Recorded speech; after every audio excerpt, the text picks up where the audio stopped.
ছাত্ররা তোমরা নিশ্চয়ই ভালো আছো, সবাই পড়াশোনা করছো।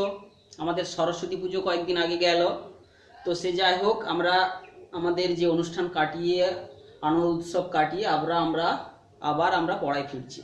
তো আমরা নবম শ্রেণীতে প্রথম ক্লাসে যেটা আমরা শুরু করে দিয়েছিলাম, যে প্রথম চ্যাপ্টারটা ছিল যে পরিমাপ, সেই চ্যাপ্টারের প্রথম ক্লাসে আমরা কি আলোচনা করেছি না, সেখানে কাদের পরিমাপ করব অর্থাৎ রাশি সম্পর্কে জেনেছি।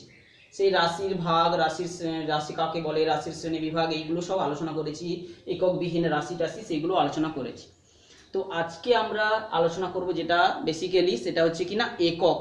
তো প্রত্যেকটা রাশিকে পরিমাপ করার পরে সুনির্দিষ্ট একটা একক দিয়ে তাকে প্রকাশ করতে হয়। সেই প্রকাশটা সঠিকভাবে করার জন্য আমাদেরকে এককটা এসেছে।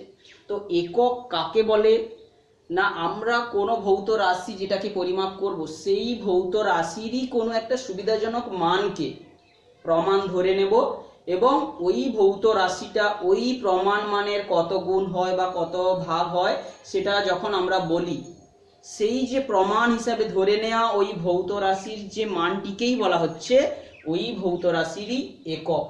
তো বোঝা গেছে। তো একক কাকে বলে মোটামুটি আমরা বলবো তোমাদেরকে, বইতে ভালো করে বইটাকে পড়ে বুঝবে। তো এরপরে আমরা এককগুলোকে কিভাবে আলোচনা করব না, এককগুলো যেগুলো বলেছি, তো পরিমাপের ভিন্ন ভিন্ন পদ্ধতি রয়েছে, সেগুলো আমরা আগে ক্লাসে বলেছি, যে সিজিএস পদ্ধতি, এসআই পদ্ধতি। তো সেই রকম পদ্ধতিগুলোতেও কিন্তু সেই পদ্ধতির একক রয়েছে। বোঝা গেছে। তো আমরা সিজিএস পদ্ধতিতে 3টা প্রাথমিক একক আলোচনা করেছি, দৈর্ঘ্যের একক, ভরের একক, সময়ের একক। এসআই পদ্ধতিতে সেই 3টা একক ছাড়াও দৈর্ঘ্য, ভর, সময়, এই 3টা ছাড়াও কি কি আলোচনা করেছি, যে উষ্ণতা, বস্তুর পরিমাণ, আলোর তীব্রতা এবং যে তড়িৎ প্রবাহ মাত্রা, এই কয়েকটা সেইগুলো প্রাথমিক একক হিসেবে মর্যাদা দিয়ে তাদের আলোচনাগুলো আমরা করেছি। তো সেই রকম এককগুলো যেগুলো প্রাথমিক একক বলে বলছি সিজিএস পদ্ধতিতে, তো আমরা প্রথমে চলে আসছি প্রাথমিক এককের আলোচনাতে। প্রাথমিক একক, তাহলে একক কাকে বলে আমরা জানলাম, যে কোনো ভৌত রাশিকে যেটা আমরা পরিমাপ করতে যাচ্ছি তারই একটা সুবিধাজনক মানকে প্রমাণ ধরে নিয়ে ওই ভৌত রাশিটা ওই প্রমাণ মানের কত গুণ বা কত ভাগ হয় আমরা তার হিসাব করে থাকি। সেই প্রমাণ মানটিকে যেটা ধরে নেওয়া হয়েছে সেটাকেই বলা হচ্ছে ওই ভৌত রাশির একক, সুবিধাজনক মানটিকে। তো সেই রকম সেই এককগুলোকে আমরা যতগুলো ধরেছি, সেই সিজিএস পদ্ধতির একক 3টা আর এসআই পদ্ধতির যে 7টা এককের আমরা মর্যাদা দিয়েছি, বোঝা গেছে, সেইগুলোকে বলা হচ্ছে প্রাথমিক একক। সিজিএস পদ্ধতিতে দৈর্ঘ্যের একক কি না সেন্টিমিটার, ভরের একক কি না গ্রাম, সময়ের একক কি না সেকেন্ড। আর এসআই পদ্ধতিতে কি, দৈর্ঘ্যের একককে আমরা মিটার বলছি, ভরের একককে আমরা কেজি বলছি, আর সময়ের একককে সেকেন্ড বলছি, তাছাড়া উষ্ণতার একককে কেলভিন বলছি, আর কি যে অ্যাম্পিয়ার বলছি তড়িৎ প্রবাহ মাত্রার একককে, বস্তুর পরিমাণের একককে আমরা বলছি মোল, আর হচ্ছে কি আলোর তীব্রতাকে আমরা মাপ করছি ক্যান্ডেলা দিয়ে। তো এইগুলো হচ্ছে এসআই পদ্ধতির যে প্রাথমিক একক। তো প্রাথমিক এককগুলো কি না, এই সমস্ত এককগুলো কিন্তু অন্য কোনো এককের উপর নির্ভরশীল নয়, এদেরকে প্রকাশ করতে গেলে এরা নিজেরাই প্রকাশ হবে। তো সেই জন্য এরা হচ্ছে প্রাথমিক একক। তাহলে যে সমস্ত ভৌত রাশির এককগুলো অন্য কোনো এককের সাহায্য না নিয়েই প্রকাশ করা হয় তাকে বলা হচ্ছে কি প্রাথমিক একক। ঠিক লব্ধ একক কাকে বলা হচ্ছে না, এই যে সমস্ত ভৌত রাশিগুলোকে প্রকাশ করতে গেলে আমরা প্রাথমিক এককের সাহায্য নেব তাদেরকে বলা হচ্ছে লব্ধ একক। বোঝা গেছে, লব্ধ একক। তাহলে যে সমস্ত এককগুলো মূল একক বা প্রাথমিক এককের সাহায্য নিয়েই প্রকাশ করা হয় তাকে বলা হচ্ছে লব্ধ একক। যেমন কি দৈর্ঘ্যের একক যেমন জানি সেন্টিমিটার সিজিএস পদ্ধতিতে, যেমন বলছি ক্ষেত্রফল। তো ক্ষেত্রফল এর একক প্রকাশ করতে গেলে সিজিএস পদ্ধতিতে এটা একটা লব্ধ একক কি হবে, সেন্টিমিটার গুণিতক সেন্টিমিটার মানে সেন্টিমিটার স্কয়ার। ক্ষেত্রফল সেই অনুযায়ী যদি বলি আয়তন, এটাও একটা লব্ধ একক। আয়তন মানে কি আমরা জানি দৈর্ঘ্য গুণিতক প্রস্থ গুণিতক উচ্চতা, অর্থাৎ দৈর্ঘ্যের একক যদি সেন্টিমিটার, প্রস্থের এককও যদি সেন্টিমিটার, অর্থাৎ centimetre into centimetre into centimetre, তাহলে কি হচ্ছে সেন্টিমিটার কিউব। বোঝা গেল? তারপরে সেরকম বলছি যদি ঘনত্ব বলি, ঘনত্ব একটা লব্ধ একক। ঘনত্বের যে সংজ্ঞাটা আমরা কি জানি না, একক আয়তনে, পদার্থের একক আয়তনের ভর কি বলা হচ্ছে, অর্থাৎ ভর ভাজিতক যে আয়তন সেটা আমরা জানি। তাহলে ভরের সিজিএস পদ্ধতির একক আমরা জানি গ্রাম, আর আয়তনের একক এক্ষুনি আমরা বার করলাম সেন্টিমিটার কিউব, তাহলে হয়ে যাবে গ্রাম সেমি টু দি পাওয়ার -3। আমরা সূচকের নিয়ম অনুযায়ী এটাকে লিখলাম। তো সেরকম চাপ, চাপ যদি বলি তার লব্ধ একক কি হবে, চাপ মানে আমরা জানি কি বল বাই একক ক্ষেত্রফলের উপর প্রযুক্ত বলকে বলা হচ্ছে চাপ, বল বাই ক্ষেত্রফল। তাহলে বলের একক কি আমরা জানি, সেইটা আবার ডাইন জানি, ডাইন জানি। ক্ষেত্রফলের একক আমরা জানি হচ্ছে সেন্টিমিটার স্কয়ার, তাহলে হবে ডাইন সেন্টিমিটার টু দি পাওয়ার -2। বোঝা গেছে? তো আবার ডাইন অর্থাৎ বল, বলের যদি একক বলি, বলের একক যদি আমরা প্রকাশ করি, সেই বলের যে ডাইন বলছি, এই ডাইন সমান কি আমরা জানি নিউটনের দ্বিতীয় গতিসূত্র থেকে, যেখানটা আমরা F সমান m ইন্টু a পড়েছিলাম। তাহলে বল সমান কি ভর গুণিতক ত্বরণ। তাহলে ভরের এক্সাই পদ্ধতি সিজিএস পদ্ধতির একক কি না গ্রাম, আর হচ্ছে এক ত্বরণ অ্যাক্সিলারেশনের একক কি সেন্টিমিটার পার সেকেন্ড স্কয়ার। তাহলে এটা হয়ে যাচ্ছে gram centimetre second to the power -2। তো সেই জায়গায় ক্ষেত্রফল আমরা এখানে আমি বেগ আর কিছুগুলো লব্ধ একক বের করছি। বেগ, বেগের একক কি, তাহলে বেগ কি না 1 সেকেন্ডে কত দূরত্ব অতিক্রম করে সেইটা কি, তাহলে তাহলে হচ্ছে কি দূরত্ব বা সরণ বাই সময়, আমরা এটা পড়েছি সরণ বাই সময়। তাহলে সরণের দূরত্বের একক এটা, তাহলে এখানে হবে সেন্টিমিটার, আর সময়ের একক সেকেন্ড, তাহলে centimetre second to the power -1। আর যদি বলি ত্বরণ বলি, ত্বরণ মানে কি বেগ বৃদ্ধির হার।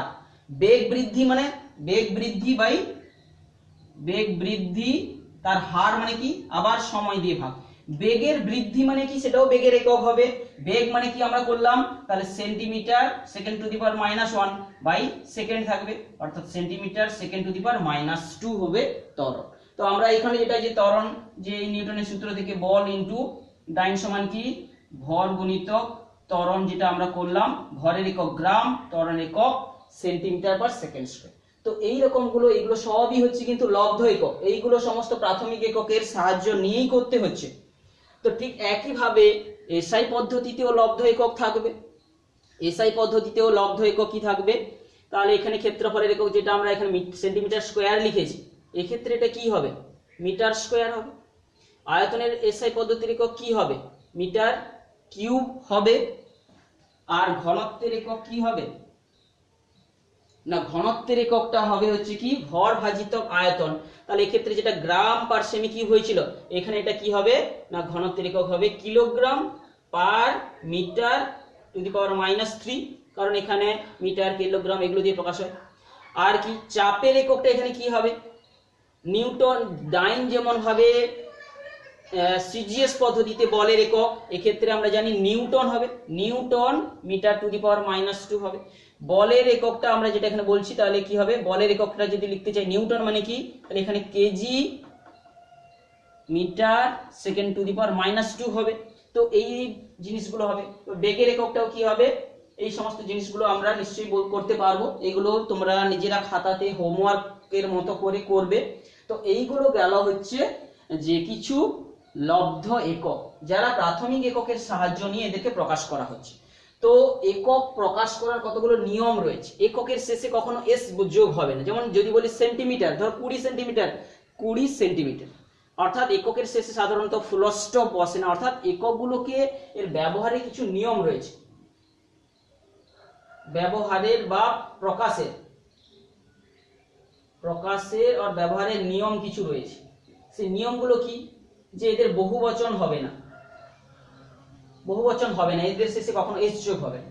2 নম্বর কি, যে এরা ছোট হাতের এদেরকে লিখতে হবে, এদের ছোট হাতের অক্ষরে লিখতে হবে, ছোট হাতের অক্ষরে লিখতে হবে। তাহলে এগুলো হচ্ছে লেখার নিয়ম। কিভাবে লেখক নিয়মগুলো বলছি। তো আরো কিছু তোমরা বইতে পড়বে, আরো কিছু অনেক কিছু নিয়ম থাকতে পারে। সাধারণত ফুল স্টপ দেওয়া হয় না, আর কি যে ফুল স্টপ পূর্ণচ্ছেদ দেওয়া হয় না, ফুল স্টপ নয়, অর্থাৎ ফুল স্টপ দেওয়া হয় না। তো এইগুলো গেল হচ্ছে একক। তো এরপরে কতগুলো এই এককের যেগুলো আমরা বলছি সিজিএস পদ্ধতিতে দৈর্ঘ্যের একক সেন্টিমিটার, কিংবা এসআই পদ্ধতিতে দৈর্ঘ্যের একক মিটার, এই সমস্ত জিনিসগুলোর আমাদেরকে সংজ্ঞাটা এখানে আমাদের জানতে হবে। তো সেই সংজ্ঞাতে একটু চলে আসছি, তারপরে আমরা কতগুলো প্রচলিত এককে চলে যাব এবং কতগুলো বিশেষ বিশেষ একক সেইগুলো আজকে আলোচনা করব। তো প্রথমে চলে আসছি এই যে এককগুলোর কথা বললাম, সিজিএস পদ্ধতিতে হোক বা এসআই পদ্ধতিতে যে মূল যে 7টা একক রয়েছে, এদের সংজ্ঞাগুলো কয়েকটা আমাদের জানতে হবে। মিটার কাকে বলে বা কিলোগ্রাম কাকে বলে সেইগুলো। তো আমাদের যেহেতু এই পরিমাপের প্রয়োজনীয়তাটা কাদের বেশি পড়েছিল, বিশেষ করে ব্যবসা বাণিজ্যের সঙ্গে যারা জড়িত ছিল, যারা ব্যবসা বাণিজ্য করার জন্য এক দেশ থেকে অন্য দেশে চলাচল করতো, যাতায়াত করতো, বিশেষ করে ফ্রান্স, ইংল্যান্ড, রাশিয়ার এই সমস্ত, পর্তুগাল, এই সমস্ত দ্বীপগুলোতে যে বণিকরা, তারা কিন্তু ভিন্ন ভিন্ন দেশে সর্বপ্রথম ব্যবসা বাণিজ্য করার জন্য এসেছিল। তো তারাই কিন্তু সর্বপ্রথম যে তাদেরই পরিমাপের প্রয়োজনীয়তাটা তারা আগে অনুভব করেছিল। তো এই সমস্ত যে মিটারের যে পরিমাপ নির্ণয় সমস্ত, কিংবা কিলোগ্রামের যে পরিমাপ নির্ণয়ের যে ব্যবস্থাপনা সমস্ত কিন্তু ফ্রান্স এর রয়েছে। তো ফ্রান্সের যে প্যারিস শহর রয়েছে, সেই প্যারিস শহরে ওয়েস্ট ব্যুরো অ্যান্ড মেজার্সের দপ্তরে, ইন্টারন্যাশনাল ব্যুরো অফ ওয়েস্ট অ্যান্ড মেজার্সের দপ্তর একটা আছে, যেখানটায় সমস্ত কিছু পরিমাপের হিসাব নিকাশ হোক বা তার প্রয়োজনীয় আলাপ আলোচনা করা হয়। তো সেই দপ্তরে কি করা হচ্ছে না, 0 ডিগ্রি টেম্পারেচার। আমরা চলে আসছি প্রথমে মিটার, প্রমাণ মিটার কাকে বলে, যে দৈর্ঘ্যের যে এসআই পদ্ধতির একক 1 মিটার, কত দূরত্বটাকে আমরা 1 মিটার ধরবো। তো সেটা কি বলছি না, ফ্রান্সের প্যারিস শহরে ইন্টারন্যাশনাল ব্যুরো অফ ওয়েস্ট অ্যান্ড মেজার্সের দপ্তরে 0 ডিগ্রি সেন্টিগ্রেড টেম্পারেচারে একটা প্লাটিনাম এবং ইরিডিয়াম, এদের একটা সংকর ধাতু 90% আর 10% এর একটা সংকর ধাতু লম্বা রয়েছে 0 ডিগ্রি সেন্টিগ্রেডে, 0 ডিগ্রি সেন্টিগ্রেড বা 273 কেলভিন টেম্পারেচারের মধ্যে একটা দণ্ড রাখা আছে। কেন এই 0 ডিগ্রি টেম্পারেচার বা 273 টেম্পারেচার, কেন এইগুলো ধাতু না, 0 ডিগ্রি টেম্পারেচারে তাদের একটা প্রত্যেক কঠিন পদার্থের একটা দৈর্ঘ্যের প্রসারণ ঘটে থাকে টেম্পারেচারের হ্রাস বৃদ্ধিতে। তো সেইটাকে ফিক্সড করার জন্য আমাদের তাপমাত্রাটাকে ফিক্সড করা আছে। আর যাতে করে ধাতব দণ্ডটা ক্ষয়ে না যায়, দীর্ঘদিন ধরে আছে, তো সেইটার জন্য এই ধাতু তৈরি করা আছে এবং তাদেরকে সুরক্ষিত করে রাখা আছে। এবং সেই যে দণ্ডটা যেটা রয়েছে, সেই দণ্ডের উপর যে দুটো দাগ রয়েছে, তাদের মধ্যবর্তী দূরত্বটাকে 1 মিটার হিসেবে ধরা হয়েছে। তো এটা প্রাচীন কিছু পদ্ধতি। এই সমস্ত সংজ্ঞাগুলো তোমরা পরীক্ষায় সাধারণত আসে না, তোমরা পড়ে রাখবে কোন কোন ধাতুগুলো কেন রাখা হয়েছে এইগুলো। ঠিক একই রকম ভাবে 1 মিটারের সংজ্ঞার মতো 1 কেজি কাকে বলা হচ্ছে, 1 কিলোগ্রাম সেটারও সংজ্ঞা রয়েছে, তোমরা এগুলো সব দেখবে। প্রমাণ মিটারের সঙ্গে সঙ্গে প্রমাণ কিলোগ্রাম কাকে বলা হচ্ছে, সেই ফ্রান্সের প্যারিস শহরে রয়েছে ইন্টারন্যাশনাল ব্যুরো অফ ওয়েস্ট অ্যান্ড মেজার্সের দপ্তরে একটা প্লাটিনাম ইরিডিয়ামের সংকর ধাতু রয়েছে, যার একটা নিরেট চোঙের ভর। সেখানে আবার কি রয়েছে, সেই একই দপ্তরে 0 ডিগ্রি টেম্পারেচারে সবকিছু রয়েছে, এই প্লাটিনাম এবং ইরিডিয়ামের একটা সংকর ধাতুর একটা নিরেট চোঙ রয়েছে, সেই চোঙটার যে ভরটাই হচ্ছে 1 কেজি এখানে ধরা দেওয়া হচ্ছে। তো এইরকম কিছু সংজ্ঞা রয়েছে। ঠিক একই রকম ভাবে দৈর্ঘ্য গেল, ভর গেল, আর হচ্ছে কি 1 সেকেন্ড আবার কাকে ধরা হয়েছে। তো 1 সেকেন্ড কাকে বলা হচ্ছে না, আমরা জানি যে পৃথিবী সূর্যকে প্রদক্ষিণ করে একদিনে 24 ঘন্টায় পরিক্রমণ করে, তাহলে সেই দিনটাকে তাকে অর্থাৎ 86,400 দিয়ে ভাগ করলে যেটা পাবো তাকে বলা হচ্ছে 1 সেকেন্ড। অর্থাৎ সূর্যকে সামনে রেখে পৃথিবী পুরো 1 পাক ঘুরতে যে সময় লাগে, তাকে 86,400 সেকেন্ড দিয়ে ভাগ করলে যেটা পাবো তাকেই বলা হচ্ছে 1 সেকেন্ড। অর্থাৎ আবার কি আমরা জানি যে সূর্যকে সামনে রেখে পৃথিবী যখন বিভিন্ন ভিন্ন দিন ছোট বড় হয়ে যায়, তো আমরা গড় সৌরদিন বার করতে পারি। গড় সৌরদিন বার করে সারা বছরের সমস্ত দিনগুলোকে যোগ করে 365 দিয়ে ভাগ করলে আমরা গড় সৌরদিন পেয়ে যাব, সেইটা দিয়ে ভাগ করলে আমরা পাবো। তো এই সংজ্ঞাগুলো কিন্তু আমরা একটু দেখতে বলছি, তোমরা বই থেকে ভালো করে একটু দেখে নেবে। তো এরপরে প্রচলিত একক যেগুলো সাধারণত বলছি, যেমন কি এই মিটারটা একটা প্রচলিত একক, আবার আয়তনের কিছু একক রয়েছে, প্রচলিত একক রয়েছে। আয়তন মাপ করার জন্য সাধারণত ব্যবহার করা হয়ে থাকে, যেমন কি লিটার। তো কতগুলো প্রচলিত এককে আমরা চলে আসছি। তো আমরা যেটা এবার আলোচনা করছি কতগুলো প্রচলিত একক। কতগুলো প্রচলিত এককের মধ্যে যেমন রয়েছে কি লিটার। লিটার এটা কিসের একক? না এটা একটা আয়তনের একক। সেই আয়তনটা কত না 4 ডিগ্রি সেন্টিগ্রেড উষ্ণতায় যে 1 কেজি জল যে আয়তন দখল করবে তাকে বলা হচ্ছে কি 1 লিটার। তাহলে কি বললাম, 4 ডিগ্রি সেন্টিগ্রেড উষ্ণতায় 1 কেজি যে জল যে আয়তন দখল করবে সেটাকেই বলা হচ্ছে 1 লিটার। কেন 4 ডিগ্রি সেন্টিগ্রেড উষ্ণতা? না আমরা জানি জলের যখন আমরা পড়বো ব্যতিক্রান্ত প্রসারণ ঘটে। জল কিন্তু টেম্পারেচার বাড়াতে থাকলে 0 থেকে ধীরে ধীরে 4 ডিগ্রিতে সবচেয়ে কম হয়, আবার বাড়তে থাকে। 4 ডিগ্রি সেন্টিগ্রেড উষ্ণতায় জলের আয়তনটা সবচেয়ে কমে যায়।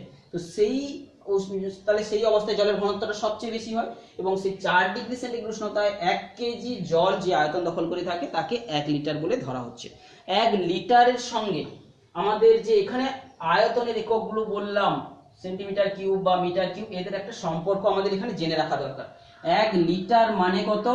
1 লিটার মানে হচ্ছে 1000 সিসি বা 1000 সেমি কিউব। বোঝা গেছে? এই সেমি কিউব থেকে আমরা যদি মিটার কিউবে যেতে চাই তাহলে আমরা সেন্টিমিটারকে মিটার করতে গেলে কি করতে হবে আমরা জানি, 100 দিয়ে ভাগ করতে হবে। তাহলে সেন্টিমিটার কিউব মানে 3টা সেন্টিমিটার গুণফল, সেন্টিমিটার গুণিতক সেন্টিমিটার গুণিতক সেন্টিমিটার। সেন্টিমিটারকে মিটার করতে গেলে কি করতে হয়, 100 দিয়ে ভাগ, অর্থাৎ 1/100 মিটার, 1/100 মিটার ইন্টু 1/100 মিটার। তাহলে 1 2 3 4 5 6টা শূন্য আছে, এখন 3টা রয়েছে, অর্থাৎ 10⁻³ মিটার কিউব। তাহলে 1 লিটার সমান 10⁻6 মিটার কিউব, কিংবা 1000 সেমি কিউব, 1000 সেমি কিউব। তাহলে 1 লিটার মানে হচ্ছে কি, 1 লিটার মানে হচ্ছে 1000 সেমি কিউব বলতে পারি, কিংবা 10⁻³ মিটার কিউব। তো এটা আমাদের প্রচলিত একক, এই এককটা আমাদের প্রচলিত রয়ে গেছে, 1000 সেমি কিউবকে 1 লিটার বলে ধরা হচ্ছে। তো এইরকম লিটারের আরো অনেক বড় একক ছোট এককও পড়েছি আমরা, এইটে পড়েছি, গ্যালন পড়েছি, কিউসেক পড়েছি, সেইগুলো। তো এইরকম প্রচলিত এককের মধ্যে চাপেরও একটা প্রচলিত একক রয়েছে কিনা, পাস্কেল। চাপ, চাপ একটা, এটাও কি রাশি, এইটা কি একক, লব্ধ একক। এরও একটা প্রচলিত একক রয়েছে চাপ, মানে যেখানে আমরা যেটাকে বের করেছি ডাইন পার সেন্টিমিটার স্কোয়ার কিংবা নিউটন পার মিটার স্কোয়ার। এখানে প্রচলিত একটাকে এই নিউটন পার মিটার স্কোয়ারকে, নিউটন পার মিটার স্কোয়ারকে পাস্কেল বলা হচ্ছে। বুঝা গেছে? 1 নিউটন, এক বল যদি 1 মিটার স্কোয়ার ক্ষেত্রফলের উপরে সে প্রযুক্ত হচ্ছে, সেই যে চাপ সৃষ্টি করছে তাকে বলা হচ্ছে 1 পাস্কেল। তো এইগুলো কিছু প্রচলিত একক রয়েছে। আচ্ছা, এরপরে চলে আসছি কতগুলো আরো প্রচলিত যেমন একক রয়েছে। 1 ক্যারেট, সোনার গয়না কিংবা দামি দামি হিরে জহরত, এদের যে মাপ করার জন্য ক্যারেট। 200 মিলিগ্রাম, যে 200 মিলিগ্রাম এই পরিমাণটাকে 1 ক্যারেট বলা হয়। এছাড়া আরো কতগুলি প্রচলিত এককের মধ্যে তোমরা জেনেছো যে দৈর্ঘ্য মানে ভর মাপার ক্ষেত্রে কুইন্টাল, 1 কুইন্টাল মানে কত কেজি, 100 কেজি। কিংবা হচ্ছে টন, 1 টন, 1 টন সমান কত কেজি, 1000 কেজিকে 1 টন বলা হচ্ছে। তো এইরকম কতগুলো প্রচলিত একক যেমন লিটার, কুইন্টাল, এইগুলো সব রয়েছে। চাপের একক হচ্ছে কি পাস্কেল, ক্যারেট, এইগুলো রয়েছে কতগুলো প্রচলিত একক। তো এরপরে আমরা কতগুলো বিশেষ বিশেষ এককে চলে যাচ্ছি। কতগুলো বিশেষ বিশেষ একক, অর্থাৎ ভিন্ন ভিন্ন যে পরিমাপ করার সময় আমরা যেগুলোকে পেয়ে থাকবো সেইগুলো কতগুলো বিশেষ একক। সেই বিশেষ বিশেষ এককগুলোর মধ্যে কোনগুলো আছে খুব ছোট, আবার কোনগুলো আছে খুব বড় বড় একক। তো কতগুলো ক্ষুদ্র এককে আগে চলে যাচ্ছি। অতি ক্ষুদ্র কতগুলো বিশেষ একক, অতি ক্ষুদ্র কতগুলো বিশেষ এককে আমরা চলে আসছি।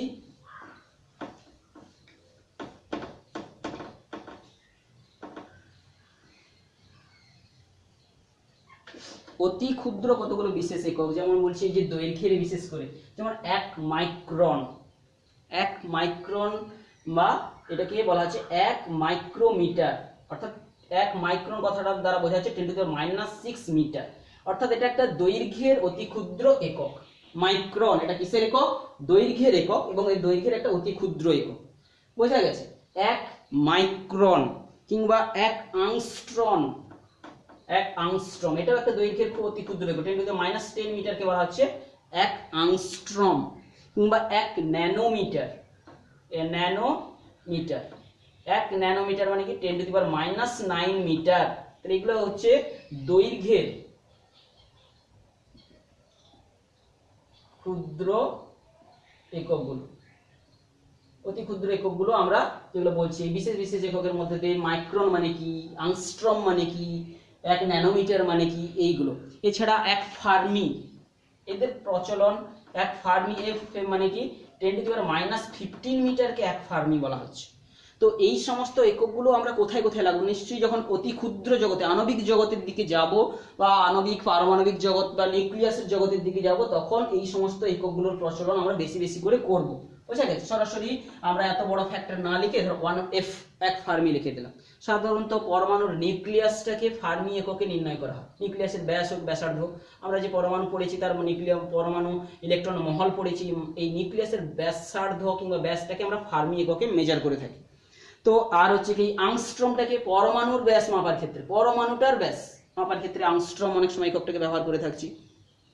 তো এইগুলো হচ্ছে কি আবার এক্স ইউনিট, এক্স একক, এক্স একক মানে কি 10⁻11 যে মিটার, তো সরি 10⁻13 মিটারটাকে আমরা বলছি 1 এক্স একক। তো এদের বিভিন্ন তার ক্ষেত্র রয়েছে প্রকাশ করার। আচ্ছা, এরপরে চলে আসছি কতগুলো বৃহৎ একক। বৃহৎ এগুলো দৈর্ঘ্যের, তাহলে বৃহৎ কিছুগুলো একক বলছি, সেইগুলো আছে বিশেষ এককের মধ্যে, তাদের আমরা বলছি, আলোচনা করছি। বৃহৎ একক, তাহলে এগুলো দৈর্ঘ্যেরই আমরা ক্ষুদ্র একক আর বৃহৎ একক। দৈর্ঘ্যের বৃহৎ এককগুলোর মধ্যে আমরা যদি বলছি 1 অ্যাস্ট্রোনমিক্যাল ইউনিট। অ্যাস্ট্রোনমিক্যাল একক না, সূর্য এবং পৃথিবীর যে মধ্যবর্তী যে গড় দূরত্বটাকেই যে যদি দৈর্ঘ্যের একক হিসেবে বা দূরত্ব মাপার ক্ষেত্রে ব্যবহার করা হয়ে থাকছে, সেই এককটাকেই বলা হচ্ছে 1 অ্যাস্ট্রোনমিক্যাল একক। তো এই সূর্য এবং পৃথিবীর মধ্যে যে গড় দূরত্ব কত না 1.496 ইন্টু 10⁻6 কিলোমিটার, সরি 10⁸ কিলোমিটার। তো এগুলো আমাদেরকে জাস্ট মনে রাখতে হবে। এই এককটা কতটা না, এটা একটা দৈর্ঘ্যেরই একক। 1.496 ইন্টু 10⁸ কিলোমিটার, এই পুরো দৈর্ঘ্যটাকেই একটা দৈর্ঘ্য মাপের একক হিসেবে ব্যবহার করা হচ্ছে। তো সেটা কখন ব্যবহার করা? ভিন্ন ভিন্ন গ্রহের দূরত্ব মাপার ক্ষেত্রে ওই একক দিয়ে প্রকাশ করা হয়ে থাকে। বুঝা গেছে? এছাড়া অর্থাৎ সূর্য থেকে পৃথিবীর যে গড় দূরত্বটাকে একটা একক ধরে নেওয়া হচ্ছে। এছাড়া কি হচ্ছে 1 লাইট ইয়ার, অর্থাৎ আলোক বর্ষ। আলো 1 বছরে যে দূরত্ব অতিক্রম করবে তাকেই বলা হচ্ছে 1 আলোক বর্ষ, সেই দৈর্ঘ্যের একক এটা একটা। তাহলে 1 বছর সময় ধরে আলো জ্বালিয়ে রাখলে যে দূরত্বটা চলে যাবে, সেই দূরত্বটাকেই বলা হচ্ছে 1 আলোক বর্ষ। তাহলে বুঝতে পারছো এটা কত দূরত্ব হতে যাচ্ছে। কারণ আলো 1 সেকেন্ডে কত দূরত্ব যায়? আলো 1 সেকেন্ডে যায় হচ্ছে 3 লক্ষ কিলোমিটার, অর্থাৎ 3 × 10⁸ মিটার যায়। এটা 1 সেকেন্ডে যায়। আর 1 ঘন্টায় কত যাবে? তাহলে 3600 দিয়ে গুণ করলে 1 ঘন্টায় যাবে। 1 দিনে কত যাবে? 24 দিয়ে গুণ হলে 1 দিনে যাবে এই দূরত্ব। আর 1 বছরে কত যাবে না 365 দিয়ে গুণ করলে এত মিটার। তাহলে 3 × 10⁸ × 3600 × 24 × 365 দিয়ে গুণ করলে যে দূরত্বটা পাবো সেইটাই হচ্ছে 1 আলোক বর্ষ। সেই পুরো দৈর্ঘ্যটাকে বলা হচ্ছে 1 আলোক বর্ষ। বোঝা গেছে? অর্থাৎ আলোক বর্ষ কিন্তু একটা দৈর্ঘ্যের বড় একক একটা। তো এই গুণটা সাধারণত তোমরা নিজেরা করবে, দেখবে 9.46 × 10⁻12 এটা কিলোমিটারে কিংবা 15 এটা মিটারে প্রকাশ করতেও তোমরা পারো। বোঝা গেছে? এটা হচ্ছে আলোক বর্ষ। 1 আলোক বর্ষ মানে কত কিলোমিটার কিংবা কত মিটার, এইরকম কতগুলো বৃহৎ একক। এছাড়াও পারসেক বলে একটা একক রয়েছে।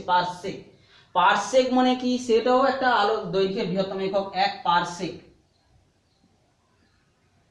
পারসেক কত না 3.26 লাইট ইয়ারকে বলা হচ্ছে 1 পারসেক। বুঝা গেছে? 3.26 আলোক বর্ষকে বলা হচ্ছে 1 পারসেক।